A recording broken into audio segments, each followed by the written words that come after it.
Ito ay isang maikling video tungkol sa Parent Boost Visitor Visa.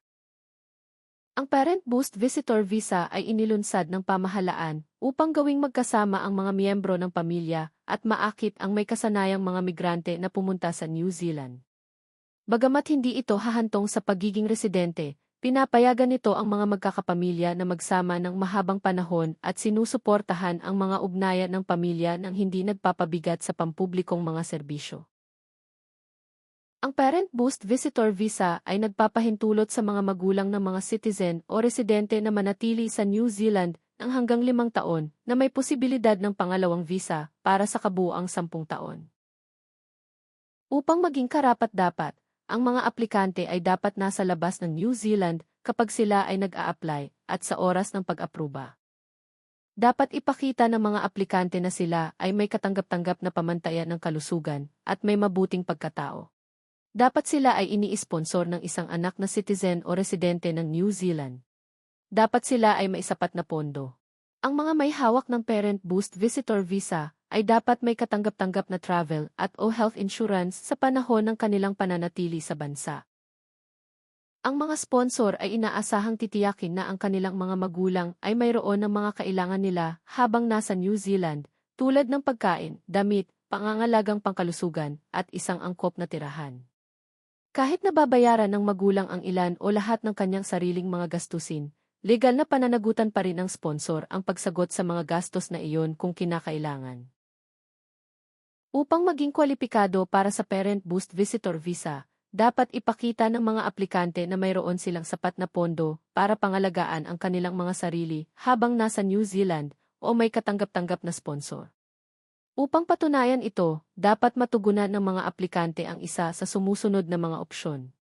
Unang opsyon. Kita ng magulang. Kung ang isang magulang ay nag-a-apply para lamang sa kanyang sarili, kailangan niyang ipakita na siya ay kumikita ng taunang kita na $32,611. O kung ang isang magulang at kanyang partner ang nag-a-apply bilang mag-asawa, kailangan nilang magkaroon ng pinagsamang taunang kita na $49,552. Ang kita ay maaaring mula sa mga bagay na tulad ng pensyon, mga ari-ari ang pinapaupahan, interes mula sa mga pamumuhunan o kombinasyon ng mga ito. Ikalawang opsyon. Mga pondo ng magulang. Para sa opsyong ito, kailangang patunayan ng mga aplikante na mayroon silang ipon na $160,000 para sa mga solong aplikante o $250,000 para sa mga mag-asawa. Ito ang kabuuang halaga na kailangan nilang magkaroon ng access sa buong panahon ng visa. Ikatlong opsyon. Kita ng sponsor. Ang isang magulang ay dapat isponsor ng kanyang anak na nasa 8 gulang na isang citizen o residente ng New Zealand. Dapat ay kumikita siya ng median na sweldo na $69,804 upang isponsor ang isang magulang o 1.5 beses ng median na sweldo na $104,707 para isponsor din ang partner nito. Ang karagdagang detalye ay makukuha sa website ng Immigration New Zealand para sa mga joint sponsor o pag-sponsor ng mahigit sa isang magulang. Tandaan, kailangan lang matugunan ng mga aplikante ang isa sa 3 opsyon na ito upang maging kwalipikado para sa Parent Boost Visa. Ipinapaliwanag ng diagram na ito ang proseso ng aplikasyon ng visa na nagsisimula sa pagkumpleto ng aplikante ng isang online form. Ang halaga ng visa ay $3,000 para sa karamihan ng mga aplikante. Magbabayad ang mga aplikante mula sa Pasipiko ng $2,450. Lahat ng mga aplikante ay kailangang magbayad ng International Visitor Levy na $100.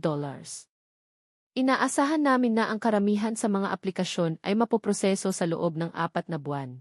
Ang mga aplikante na nakatutugon sa mga kinakailangan ay sasabihan na ang kanilang visa ay maaaring ibigay sa sandaling magpakita sila ng patunay ng katanggap-tanggap na travel o health insurance.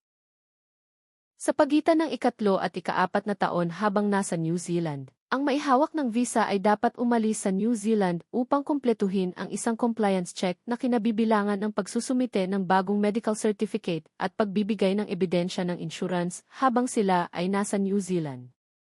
Para sa karagdagang impormasyon tungkol sa Parent Boost Visitor Visa, kasama ang iba pang mga opsyon sa visa, Para sa pagdadala ng mga magulang sa New Zealand, bisitahin ang website ng Immigration New Zealand. Salamat sa inyong panonood.